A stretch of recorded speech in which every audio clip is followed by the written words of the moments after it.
Bayangkan kalau setiap dorongan lembut di kepala kucingmu adalah koin emas yang jatuh dari langit. Kedengarannya mustahil, malam ini aku membongkar rahasia yang disembunyikan para pecinta kucing super kaya di seluruh dunia. Cara kilat meraup rezeki melimpah hanya dengan memanfaatkan tingkah laku menggemaskan si meong. Duduk manis, pasang headset, dan jangan lewatkan satu detik pun, karena ceritanya penuh tikungan, aroma tuna, dan peluang yang bisa membuat rekeningmu menari. Imajinasi memang liar, tapi kisah ini berakar pada data sekaligus legenda. Sejak dulu, kucing dipercaya membawa keberuntungan. Dari kapal Vikings yang menaruh kucing di geladak agar perjalanan aman, hingga pedagang sutra Tiongkok yang meyakini gerakan ekor kucing mampu memanggil pembeli. Di era internet, mitos itu bertransformasi menjadi miliaran view dan transaksi e-commerce berbasis keimutan. Pertanyaannya, bagaimana meniti jembatan antara mitos dan saldo rekening? Tetap di sini, karena jawabannya akan muncul perlahan seindah pupil mata kucing yang membesar ketika lampu redup. Semua bermula di sebuah gang sempit yang hanya diterangi lampu neon temaram. Aku seorang penulis konten gagal yang nyaris menyerah menemukan seekor anak kucing belang 3 yang menggigil di balik kardus mie instan. Di matanya terpantul cahaya seolah berkata, "Ikuti aku kalau kau ingin selamat." Tanpa pikir panjang, aku mengantongi bayi mungil itu ke dalam jaket, tidak sadar bahwa langkah kecil itu akan menjadi titik belok nasibku. Bau kari mie instan yang menempel di bulunya seolah menggambarkan kerasnya hidup jalanan. Namun ada aura kemilau yang tak bisa kugambarkan, seperti bisikan masa depan penuh kelimpahan. Malam itu, hujan gemericik seperti bisikan rahasia. Ketika tiba di kos sederhana, kucing itu melompat ke meja laptopku yang retak. Ia menggeser kursor ke sebuah artikel berjudul Feline Fortune Formula, sebuah e-book terlantar di folder downloadku. Jantungku berdegup. Bagaimana mungkin si meong bisa menunjuk file tepat yang bahkan aku lupa pernah unduh? Rasa ingin tahu mengalahkan rasa kantuk. Aku membuka e-book itu, dan layar menampilkan bab pertama, legenda kuno Mesir tentang Dewi Bastet yang menukar keberuntungan dengan kasih sayang manusia kepada kucing. Konon, siapapun yang merawat kucing dengan tulus akan diberi intuisi bisnis setajam cakar singa. Aku tergelitik mitos memang, tapi mengapa tidak ku coba? Begitu ku belai kucing kecilku yang kemudian kunama Sushi, aku merasakan getaran aneh. Seperti ada kabel data tak kasat mata yang mentransfer ide segar langsung ke otakku. Dalam semalam, aku menyusun sketsa konten baru, vlog keseharian Sushi, produk kerajinan bertema paw print, bahkan konsultasi terapi stres berbasis purring. Sebelum fajar, aku tertidur di atas keyboard dengan halaman e-book terbuka. Di mimpi, Bastet menyeringai sambil menabur koin emas. Ketika terbangun, Sushi duduk di dadaku, mendengkur pelan. Di ponselku muncul notifikasi pertama, seorang teman tiba-tiba menawar video pendek Sushi seharga Rp500.000 untuk iklan. Roda keberuntungan mulai berputar. Keesokan harinya, aku mengajak Sushi jalan pagi ke pasar tradisional. Bukannya takut, ia malah berdiri tegak di bahuku bak nakoda kapal. Para pedagang terpikat, memotret, dan tiba-tiba antre untuk menyentuh kucing pembawa hoki. Seorang ibu penjual bunga bahkan memberi sekeranjang mawar gratis, katanya demi restu agar dagangannya laris. Bahkan seorang anak kecil spontan meletakkan koin di mangkuk plastik di depanku, donasi pertama yang sepenuhnya organik, tanpa skrip, tanpa gimmick. Di antara kerumunan, seorang pria berjas linen terlalu elegan untuk pasar becek mendekat. Namanya Arga, CEO startup pemasaran viral. Dengan mata berbinar ia menawarkan kolaborasi, beri aku hak pakai citra Sushi, dan kita bagi hasil ke 6.040. Saya yakin bisa membuatnya ikon internet berikutnya. Jantungku berdentum. Inilah pintu emas itu. Namun Sushi mengeong keras, entah setuju atau menolak. Naluriku berkata jangan tergesa. Aku meminta 24 jam untuk menjawab, dan Arga meninggalkan kartu namanya yang berkilau seperti logam. Saat ia pergi, seorang pemilik kafe kucing memanggilku, menawar sesi mie dan per berbayar akhir pekan ini. Tawaran berdatangan seperti ikan sarden, semuanya karena satu ekor kucing jalanan.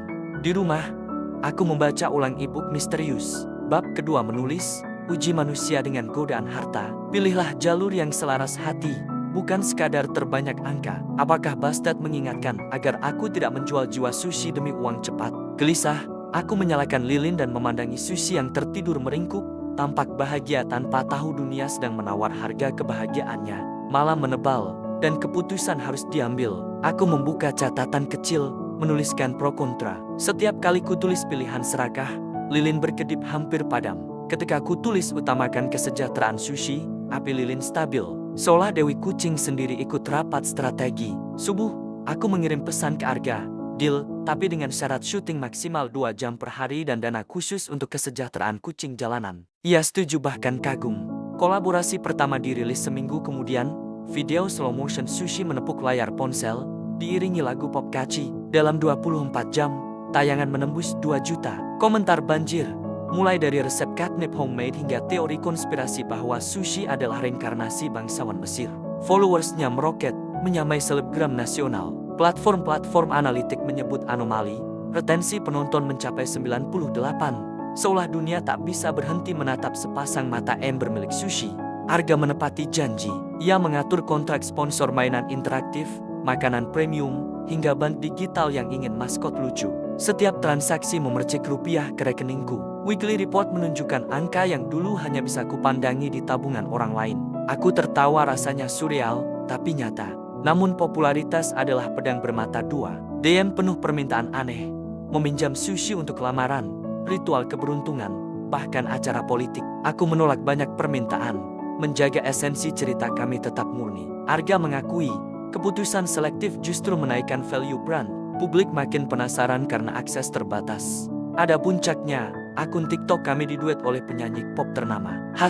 #Sushi Fortune Challenge viral, menimbulkan tsunami user-generated content. Royalti lagu, merchandise plushy, dan NFT tapak kaki emas mengalir seperti air terjun digital. Aku memperbaiki atap kos dan menyisihkan dana adopsi untuk 10 kucing liar lainnya.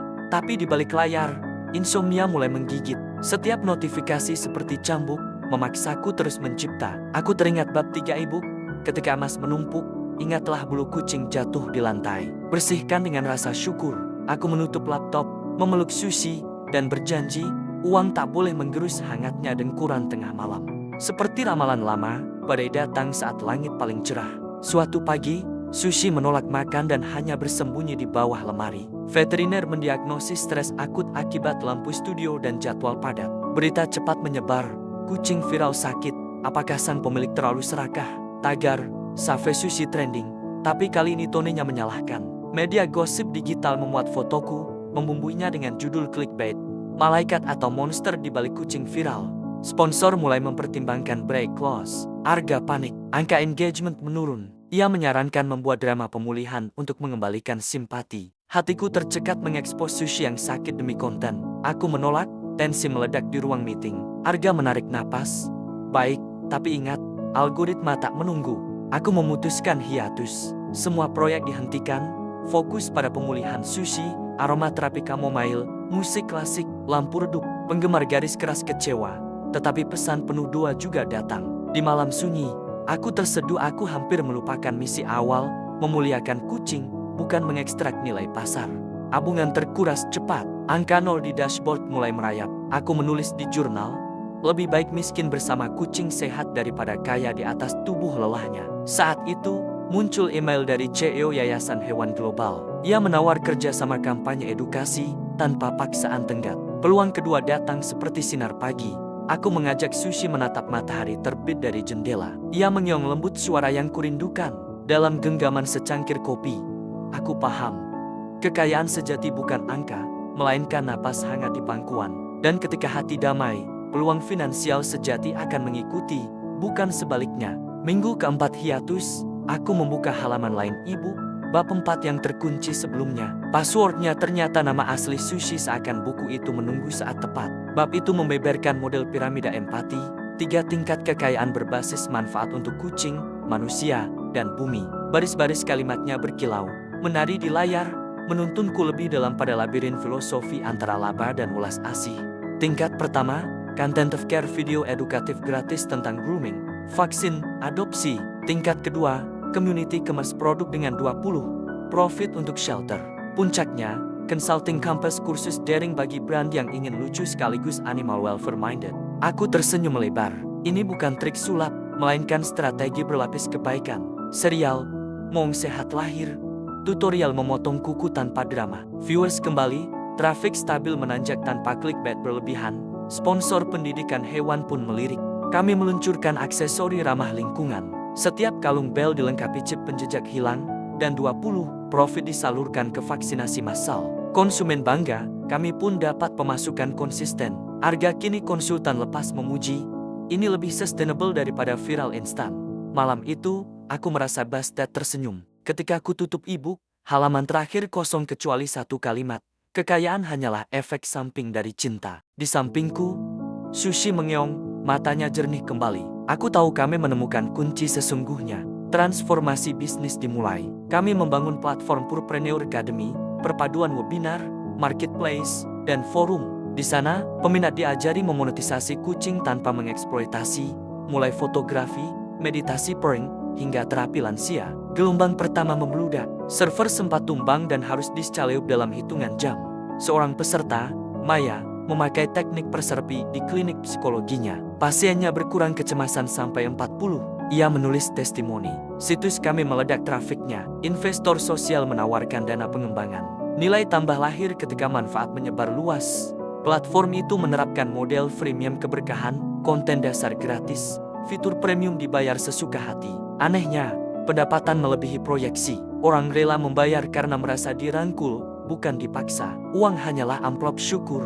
Kami mempekerjakan belasan penganggur muda, menggandeng dokter hewan, mensponsori riset tentang efek prank pada detak jantung. Media menobatkan Sushi sebagai Chief Happiness Officer termanis di dunia startup.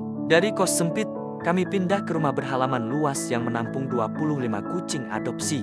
Di malam peresmian kantor baru, lampu taman membentuk siluet Bastet di dinding. Angin membawa aroma catnip. Dalam hati aku berucap, alkimia selesai. Rasa syukur telah mengubah bulu kucing menjadi emas, tanpa mengorbankan satu helai pun. 5 tahun berlalu cepat. Hari ini, aku berbicara di konferensi ekonomi kreatif berbasis hewan peliharaan. Layar menampilkan grafik tajam. Namun yang membuat audiens terpukau adalah video Sushi kini tua namun damai bermain dengan anak-anak di shelter. Presentasi itu viral karena Sushi, dengan santainya, berjalan melintasi panggung dan duduk di atas pointer laser. Di sesi tanya jawab, seorang mahasiswa bertanya kunci suksesku. Aku menjawab, 3 hal, dengarkan dengkuran, dengarkan hati, lalu dengarkan pasar. Ruangan hening, lalu tepuk tangan memecah seperti lautan. Aku melihat kilau mata Arga di baris depan, bangga. Keuntungan bersih kami menembus 8 digit, namun 60 dialirkan kembali ke program adopsi global. Kami menemukan paradoks indah. Semakin banyak memberi, semakin besar datangnya. Bastet ternyata benar-benar mahir dalam akuntansi spiritual. Setelah konferensi, aku pulang. Di ruang tamu, Sushi berbaring di sinar matahari, bulunya berkilau perak. Aku menaruh medali penghargaan di sampingnya. Ia mengeong pelan, suara serak bijak yang mengalahkan gemerincing koin dunia. Aku menutup bab kehidupan ini dengan satu pesan, kucingmu bukan ATM, melainkan jembatan empati. Peluklah ia, rawat ia, dan biarkan cintanya menuntunmu ke peluang tak terduga. Disitulah letak emas sesungguhnya. Terima kasih sudah menemani perjalanan epik ini, Little Cat Lovers. Jika cerita Sushi menggetarkan jiwamu, tunjukkan dukunganmu dengan menekan tombol like sekarang juga. Bagikan video ini ke semua teman pecinta kucing, dan subscribe agar tidak ketinggalan rahasia berikutnya. Aktifkan lonceng notifikasi, lalu tulis di komentar, Purpreneur jika kamu siap memulai jalanmu menuju kekayaan berbulu. Sampai jumpa di video selanjutnya Meo Meo. Semoga rezekimu selembut bulu kucing, setajam cakar dalam meraih mimpi, dan seluas kehangatan pering di dada.